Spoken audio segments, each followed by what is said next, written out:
kembali memahami Islam ini, yang mana Islam yang benar itu.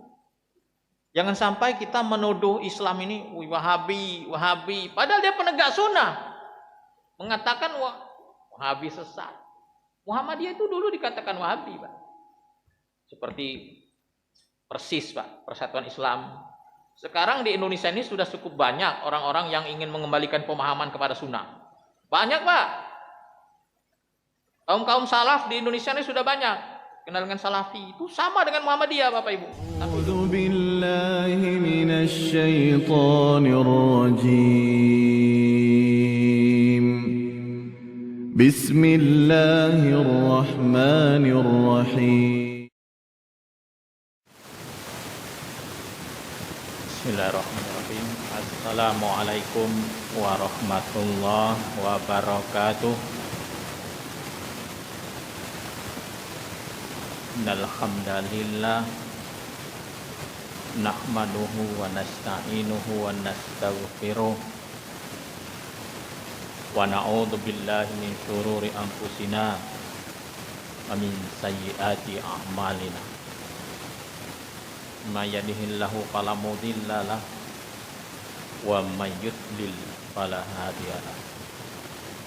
Asyhadu an la ilaha illallah wahdahu la syarikalah wa asyhadu anna Muhammadan abduhu wa rasuluhu la nabiyya ba'da. Allahumma shalli wa sallim wa barik ala Muhammad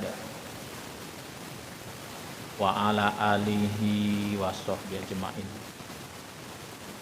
Ya ayyuhalladzina amanu taqullaha haqqa tuqatih wa la tamutunna illa wa antum muslimun. Wal takum minkum ummatun yad'una ilal khair wa ya'muruna bil ma'rufi wa yanhauna 'anil munkar wa ulaika humul muflihun. Shadaqallahul azim. Bapak-bapak, ibu-ibu, jamaah subuh rahimakumullah. Senantiasa kita memuji dan bersyukur pada Allah, alhamdulillah. Pagi yang cerah ini kembali kita hadir di rumah Allah. Salat subuh berjamaah. Kemudian kita duduk sebentar sambil berzikir. Zikir subuh, Bapak Ibu, cukup banyak. Sambil kita mendengarkan kuliah subuh pada pagi hari ini. Salawat serta salam senantiasa kita mohonkan kepada Allah. Allahumma sholli ala Muhammad wa ala ali Muhammad. Dan semoga orang senantiasa yang bersalawat kepada beliau, banyak bersalawat kepada beliau. Ini salah satu orang yang akan mendapatkan syafaat beliau di hari kiamat nanti. Satu salawat dibalas 10, Bapak. Semakin banyak salawat, semakin banyak rahmat yang akan diberikan pada kita. Berapa batasan sholawat, Bapak Ibu? Boleh sebanyak-banyak. Ini pernah terjadi dialog Bapak Ibu dengan Rasulullah. Sehingga ada seorang sahabat yang menggunakan hari-harinya itu selalu bersolawat. Allahumma sholli ala Muhammad sallallahu alaihi wasallam. Banyak itu kalimat-kalimat sholawat yang bisa kita pakai. Dan boleh kita pakai Allahumma sholli ala Muhammad wa ala ali Muhammad. Baik Bapak Ibu yang saya hormati, kita akan bicara tentang bicara tentang orang-orang yang menghidupkan sunnah, bicara tentang orang yang mengembalikan kepada sunnah, para mujaddid. Islam ini Bapak Ibu adalah agama yang paling terakhir turunkan. Rasul terakhir itu kan Nabi Muhammad sallallahu alaihi wasallam. Itu penutup para nabi, para rasul. Dan tidak ada lagi nabi setelah itu. La nabiyya ba'da. Kalau ada orang yang mengkultuskan, memfatwakan atau mengaku dirinya nabi, itu paham sesat, aliran sesat. Walaupun sudah dinyatakan la nabiyya ba'da, tidak ada nabi, tapi ada juga orang yang memproklamirkan dirinya menjadi nabi, Pak. Ada, Bapak Ibu. Bahkan sewaktu Rasulullah masih hidup sudah ada juga mendakwakan dirinya menjadi seorang nabi. Nabi masih hidup, Pak Momon, dia ngomong dia nabi. Salah satu namanya Musailamah. Itulah namanya Musailamah bin Kadzab. Musailamah si pendusta. Sejak Islam pertama kali dibawa oleh Rasulullah, generasi awal kan generasi para sahabat, itu belum terjadi permasalahan di dalam umat Islam. Belum ada permasalahan besar. Kalau masalah-masalah kecil ada. Kemudian generasi setelah sahabat itu namanya generasi tabi'in, Bapak Ibu. Tabi'in ini anaknya sahabat. Itu tabi'in.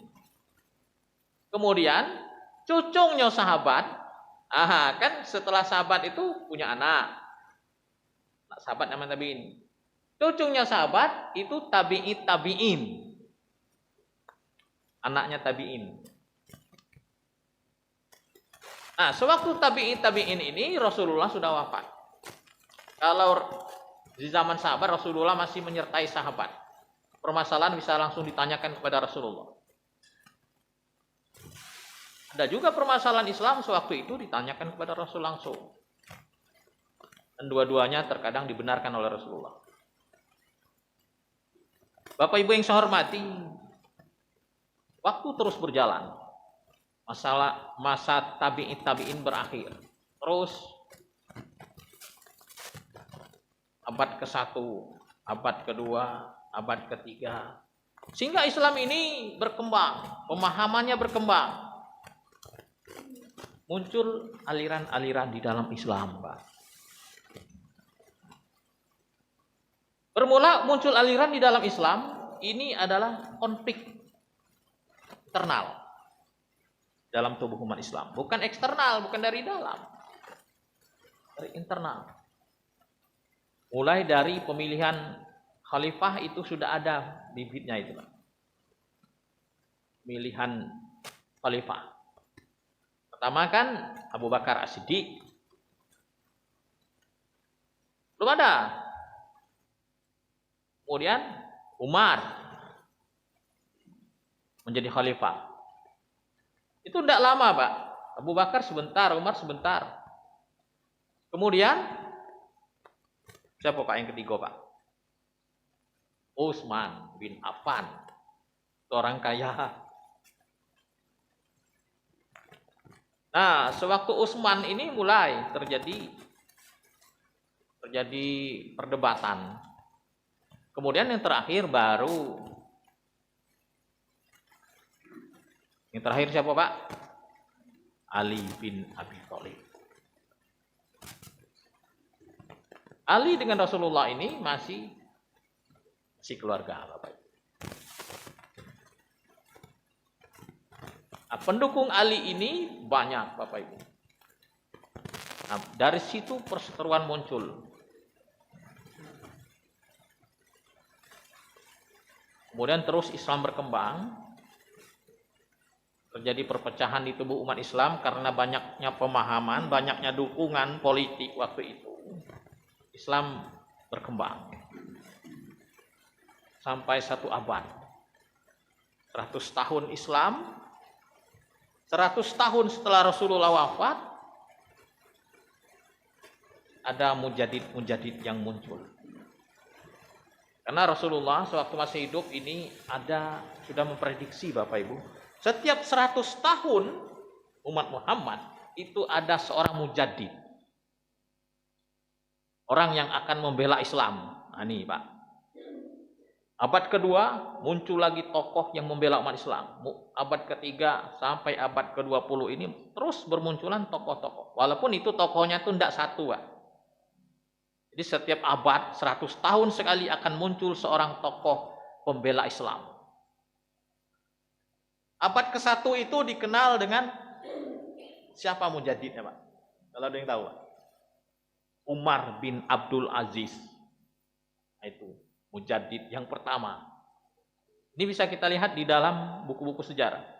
Mujaddid abad kedua Imam Syafi'i. Imam Syafi'i ini generasi-generasi awal. Abad kedua itu 200 tahun. Abad ketiga, keempat, kelima, keenam, terus Bapak Ibu.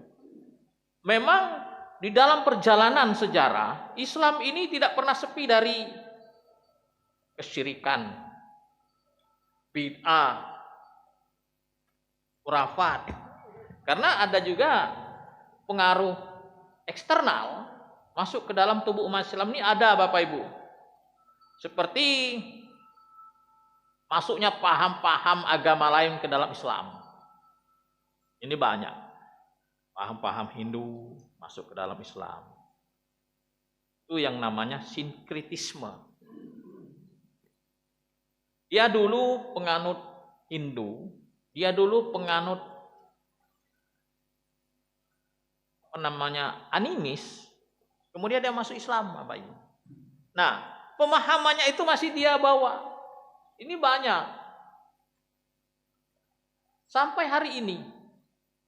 Tapi ini kentara sekali di zaman-zaman awal Islam. Abad kedua, ketiga, ini masih sangat banyak. Di Indonesia itu sangat kental Bapak Ibu. Bahkan di dalam budaya terjadi juga seperti itu. Indonesia sangat kental Bapak Ibu. Di Indonesia ini kan agama yang terakhir masuk kan Islam Bapak. Agama awal Hindu, Buddha, baru masuk Kristen, terakhir Islam. Sehingga di tanah Jawa itu Pak, sinkritis ini sangat kental sekali. Dia berdoa tapi bakar menyan. Dia berdoa tapi masih pakai cara-cara Hindu. Dia sudah Islam tapi cara-cara lama, cara Hindu itu masih dipakai. Masih nyeribu, Pak. Nyeribu itu kan bukan Islam itu, Pak. Dari Hindu. Pakai bakar-bakar menyan. Walaupun di Arab itu ada juga bakar menyan, Bapak Ibu. Bakar menyan itu untuk pengharum, bukan untuk syarat doa. Enggak. Kalau kita di Indonesia ini, di Minang itu juga sangat kental, Pak. Peninggalan budaya Hindu ini. Di dalam adat Minang itu ada juga, Pak. Kalau Bapak Ibu pergi ke tanah Minang, ada semacam acara adat, itu membakar kumayan itu, Pak. Ya kan, Pak? Kita beralih ke kampung berapa kali itu, Pak? Dibakar kumayan. Ada carano itu, Pak. Ada baro. Ala dimulai, kumayan dibakar, Pak. Asapnya ngebul. Baru doa. Saya melihat sendiri, ini bapak saya masih hidup nih, kami sering ke kampung. Dibakar kumayan itu, mulai berdoa. Di Sumatera Barat itu, Pak, masih ada, Pak. Bahkan itu masih segar, Pak, bukan zaman dulu, sekarang, Bapak Ibu. Tapi itu sudah sekedar tradisi adat di Minangkabau. Tapi ada juga yang tidak pakai, ada. Biasanya yang pakai itu kaum tua, Pak. Di garis bawahi, kaum tua. Kalau kaum muda tidak. Kaum muda ini kaum siapa? Kaum mujaddid. Kaum pembaru di dalam Islam. Tidak pakai lagi menyan. Pembaruan di dalam Islam ini terus terjadi, Bapak Ibu. Apa yang dinamakan pembaruan Islam itu, Pak? Apakah Islam ini dibarukan? Ajarannya ditambah? Bukan, Pak. Karena terjadi penyimpangan-penyimpangan di dalam Islam, ya, kesyirikan, bid'ah, khurafat, tahayul. Ini di Indonesia sangat kental, Bapak Ibu. Nah, adakan pembaruan, bukan menambah ajaran baru dalam Islam, tapi mengembalikan Islam kepada pemahaman yang asli. Mengembalikan pemahaman Islam, ajaran Islam dari sumbernya kembali, sesuai dengan Al-Quran dan Sunnah. Inilah yang dikenal dengan gerakan tajdid. Orang-orangnya itu mujaddid. Ini Pak. Apakah di zaman awal maksudnya di abad pertama Hijriah, abad kedua Hijriah, kalau cerita abad Pak itu 100 tahun.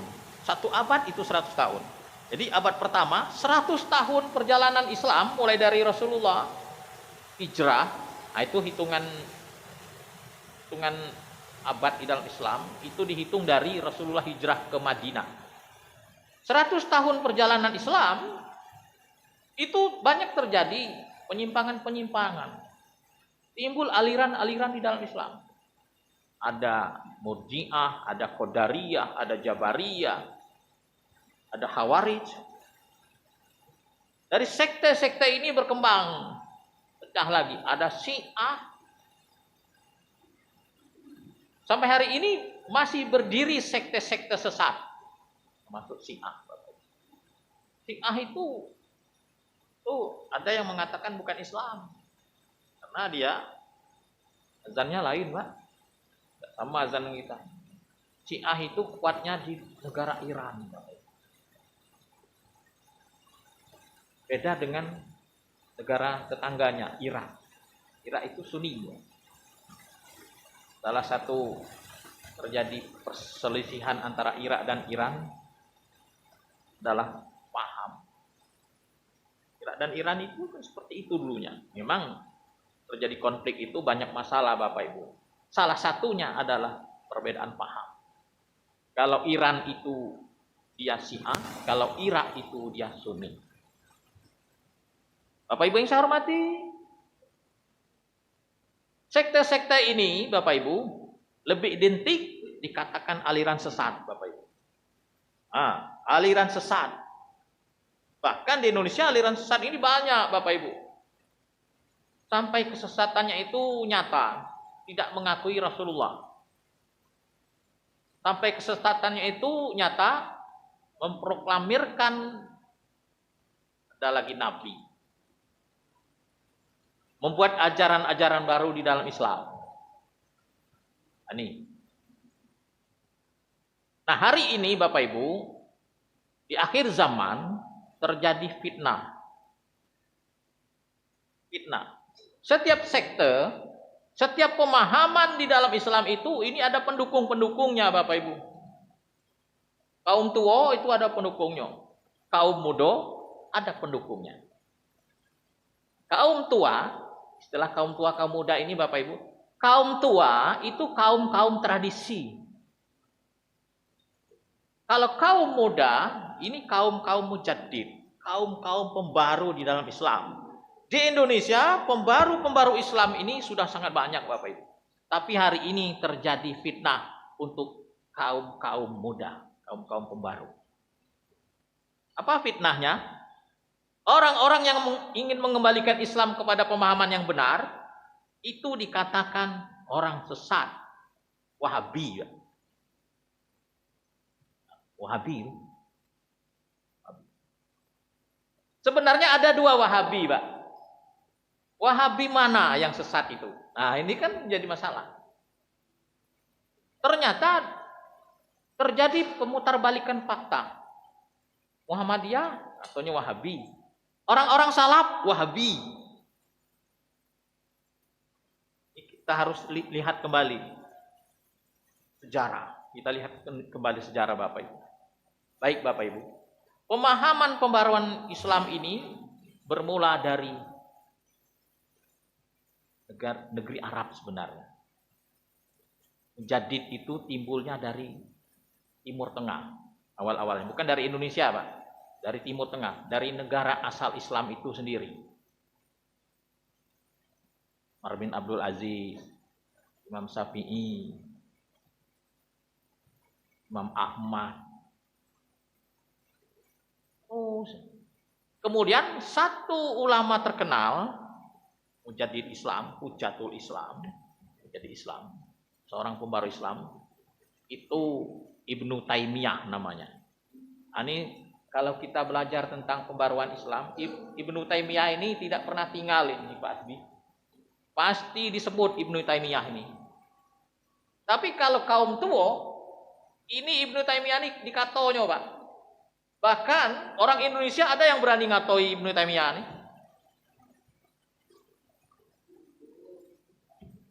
Siapa Pak orang Indonesia yang berani ngato Ibnu Taimiyah ini Pak? Ibnu Taimiyah ini seorang pakar mujaddid, bapak pembaruan Islam. Ternyata dikato wong-wong Minang Pak ngatonyo Padang Pak. Siapa itu? Sirajuddin Abbas ngato dia Pak. Nah, Sirajuddin Abbas ini mengeluarkan buku-buku juga. Aslinya kemana tidak tahu Pak.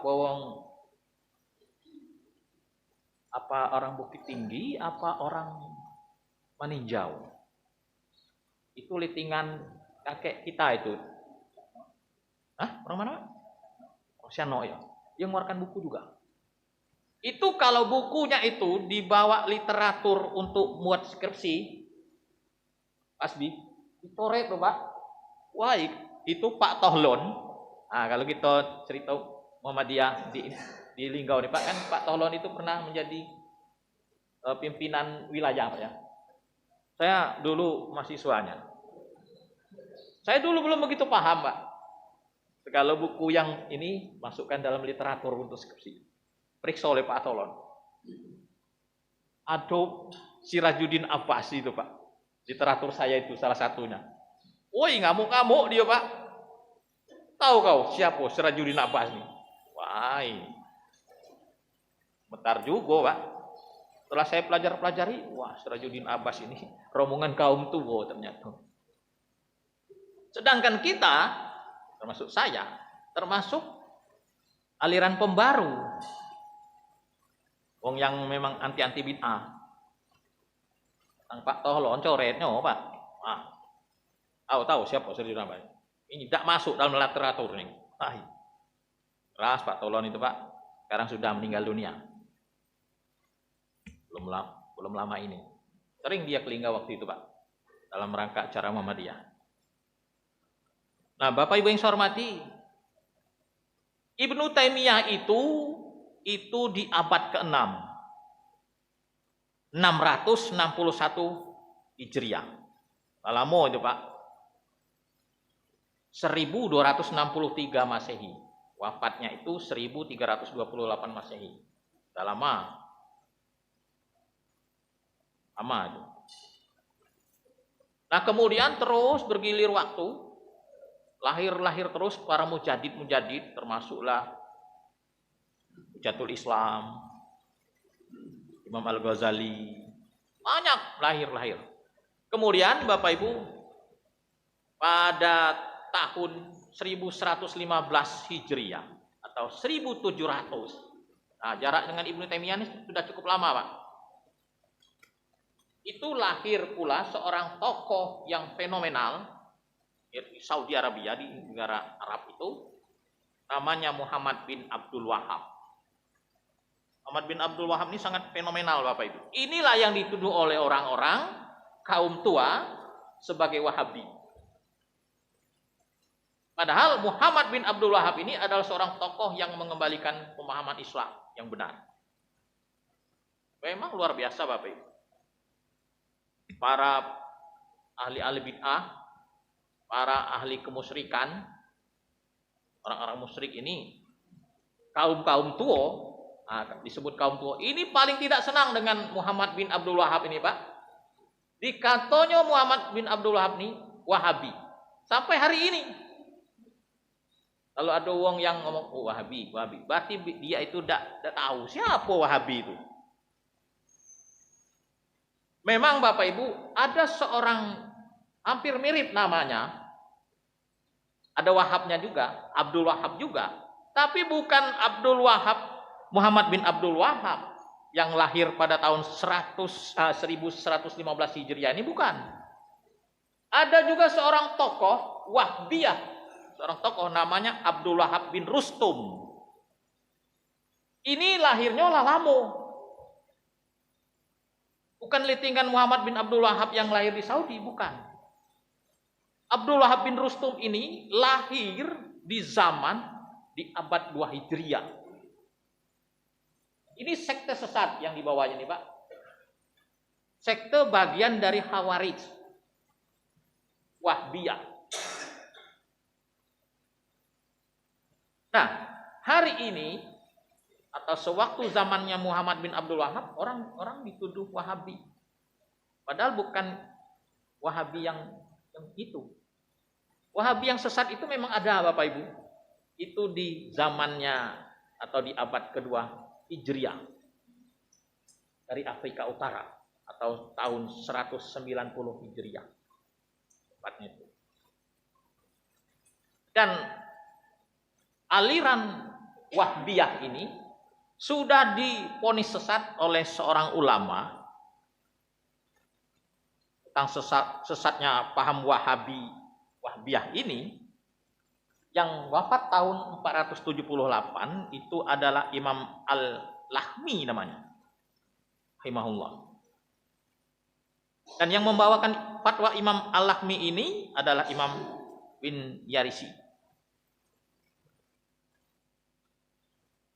Jadi memang sudah difatwakan Wahabi itu memang sesat, Pak. Tapi bukan Wahabi yang Muhammad bin Abdul Wahab, Wahabi yang di abad kedua Hijriah. Tapi hari ini diputarbalikkan oleh orang yang memakai fatwa Wahabi sesat dengan fatwa ulama besar di tahun 478 Hijriah ini. Pakai kalimat itu ngomong ke Wahabi yang Muhammad bin Abdul Wahab ini sesat. Padahal itu adalah fatwa yang sudah lampau. Tidak mungkin fatwa 400 tahun 78 Hijriah memfatwakan tahun 1115. Tidak mungkin, Bapak Ibu. Fatwa Wahabi sesat itu dikeluarkan pada tahun 478 Hijriah. Tapi itu dipakai untuk menyesatkan Wahabi yang lahir tahun 1115. Tidak bisa, Pak. Tidak mungkin wong yang lahir lah mati, wongnya matwa kan yang sekarang. Tidak bisa itu, Pak. Nah, ini dipakai oleh kaum tradisi, Bapak. Menyerang kaum-kaum muda, menyerang kaum-kaum mujaddid. Nah, sampailah terus kaum mujaddid ini 100 tahun lahir, 100 tahun lahir. Itu ada di hadis riwayat Abu Daud, Bapak Ibu. Rasulullah bicara seperti itu. 100 tahun akan ada lahir seorang mujaddid. Terus di abad ke-18 itu di Mesir lahir pula tokoh besar, Bapak Ibu, yang namanya Muhammad Abduh, Bapak Ibu. Itu di abad ke-18. Mesir itu. Fenomenal juga itu, sangat terkenal. Orang-orang mujaddid ini tidak disenangi oleh kaum-kaum tua, Bapak Ibu. Sampai ke Indonesia ini, Pak. Sampai ke Indonesia. Di abad ke-19 pembaruan itu masuk ke Indonesia. Dengan berdirinya Muhammadiyah tahun 1912. Di Indonesia sampai 100 tahun belum muncul tokoh seorang mujaddid, Pak. Yang selevel itu, tapi banyak sebenarnya, tapi tidak begitu banyak. Nah, Muhammadiyah lahir ini menjadi terdesak kaum-kaum tradisi, Bapak Ibu. Kemudian setelah beberapa tahun berikutnya muncul pula orang yang mendukung kaum tradisi. Sehingga ada organisasi dua besar Indonesia. Kaum pembaru itu diwakili oleh Muhammadiyah, kaum tradisi itu diwakili oleh Nahdliyin. Itu sejarah, Pak. Tidak bisa kita bela benang basah, negakkan benang basah, tidak bisa. Bisa. Sehingga orang-orang Muhammadiyah oleh kaum tradisi, oleh kaum tua ini agak kurang disenangi juga, karena kaum pembaru ini kan orangnya tegas. Nak nyeribu-nyeribu dia tidak, Pak. Nak makan makanan dia tidak, nak nyuci keris dia tidak. Haji Ahmad Dahlan itu sebenarnya itu orang hebat Bapak Ibu. Nah, paham pembaharuan Islam di Indonesia ini memang urutannya memang dari Saudi Arabia sampai ke Indonesia. Nah, ini tentang sejarah Bapak Ibu. Bapak Ibu jamaah subuh rahimakumullah. Ini hampir jam 6 Pak, baru sedikit nih Pak. Mari kita bersama-sama kembali memahami Islam ini. Yang mana Islam yang benar itu? Jangan sampai kita menuduh Islam ini Wahabi, Wahabi, padahal dia penegak sunnah. Mengatakan Wahabi sesat. Muhammadiyah itu dulu dikatakan Wahabi, Pak. Seperti persis, Pak, Persatuan Islam. Sekarang di Indonesia ini sudah cukup banyak orang-orang yang ingin mengembalikan pemahaman kepada sunnah. Banyak, Pak. Kaum-kaum salaf di Indonesia ini sudah banyak. Kenal dengan salafi. Itu sama dengan Muhammadiyah, Bapak Ibu. Tapi duluannya, engkongkong itu Muhammadiyah. Engkongkongnya tuh. Buyut-buyutnya Muhammadiyah. Termasuk Adi Hidayat itu Muhammadiyah itu. Walaupun ada perbedaan-perbedaan paham sedikit-sedikit, tidak masalah. Nah, orang-orang seperti ini tuduh Wahabi. Sampai hari ini, pelecehan kecil-kecil, Pak. Apa namanya? Sindiran kecil. Muhammadiyah kau yo. Wah, Muhammadiyah ini nak lebaran duluan tuh lah. Nah, sampai seperti itu, Pak. Kamu Muhammadiyah ini lebaran nak duluan. Lah. Muhammadiyah itu, Pak. Itu kan kalau menentukan satu Ramadan dengan satu Syawal itu, memang dia beda dengan pemerintah atau Nadiyin. Kalau Nadiyin itu kan ru'yat. Nengok dulu teropong. Kalau Muhammadiyah hisab. Muhammadiyah ini lah sudah tahu di satu Ramadan. Tanggal berapa Pak Asli? 23 Maret ya Pak. Lah tahu Pak. Tapi kalau pemerintah Nadiyin memang nak ru'yat. Dalilnya ada Pak. Tetap sama-sama ada dalil. Dari pemerintah Nadiyin memang ada dalilnya. Setelah itu harus melihat hilal. Tapi Muhammadiyah ini kaum reformis. Ini sudah bisa diprediksi, sudah bisa dihitung karena yang namanya fisika, metafisika apa namanya itu tentang perputaran bumi ini bisa dihitung Bapak Ibu. Bahkan derajatnya itu Pak, 0, itu bisa dihitung Bapak Ibu. Berapa derajat itu ketinggian bisa dihitung. Sehingga meleset, yang tetap meleset itu tetap ada, yang pasti benar itu Allah, pasti benar Allah. Tapi selama ini Pak, hitungan hisab belum pernah meleset Pak. Belum pernah meleset. Wah, pemerintah berapa kali meleset Pak Asbi? Ada berapa kali itu? Nak lebaran, tahu-tahu katanya belum lebaran, tahu-tahu lebaran. Tidak jadi. Ini sejarah Pak. Nah, ini sekedar kita sharing-sharing saja. Kita harus jeli melihat apakah kita ini berada di pemahaman yang benar atau tidak. Ada teman saya, Pak. Ini agak ringan-ringan saja. Ada teman saya, dia sudah tua, ini dengan bapak saya. Sampai dia berdoa, Pak Melinap, di tanah haram, dekat Ka'bah itu dia. Ya Allah, kasihlah aku ini pemahaman yang benar. Berilah aku yang pemahaman yang benar itu yang mana ya Allah? Ditunjuki Pak, sampai hari ini dia pemahamannya benar Pak. Sehingga dia ngatoi kawan aku yang sikok lagi. Cobalah kau tuh berdoa di Ka'bah tuh. Nah, kau kan sering umroh. Berdoa di Ka'bah tuh, minta pemahaman yang benar itu yang mana? Apa yang dikatakan Wahabi yang sesat ini, Muhammad bin Abdul Wahab, apa yang mana? Minta pada Allah. Sampai seperti itu. Akhirnya diberi Allah pemahaman yang benar. Oh, yang inilah yang benar. Orang-orang yang kembali kepada sunnah, menghidupkan sunnah, itulah yang benar, Pak. Bukan yang nurut-nurut, bukan yang kaum tradisi. Tradisi memang bukan hal yang haram kalau dia sejalan dengan Islam. Tapi kalau dia tidak sejalan dengan Islam, apalagi bertentangan dengan Islam, tradisi itu harus ditinggalkan, Pak. Tradisi itu harus ditinggalkan. Memang kita menghormati budaya, Bapak Ibu. Tapi kalau budaya itu mengandung unsur kesyirikan, tinggalkan, Bapak Ibu. Apa nak ikut-ikut budaya yang sesat, budaya-budaya kesyirikan. Itu viral dulu Pak. Yang tendang sajen Pak. Tapi tidak perlu nak cek tunian gitu. Sajen wong nak ditendang itu kan kurang ajar pula gitu. Tapi tidak usah seperti itu nian. Paling tidak gitu lah tahu. Ini kaum tradisi, tidak usah gitu laju nak nerajang sajen dia. Jangan Pak. Itu masuk penjara juga. Sama seperti kita ngobrak-abrik tempat prostitusi Pak. Dipatok besi itu. Jangan Pak.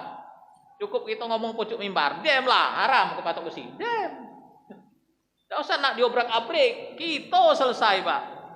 Ini saja Bapak Ibu. Sebagai kultum subuh yang ringan-ringan. Mari kita kembali mempelajari Islam ini.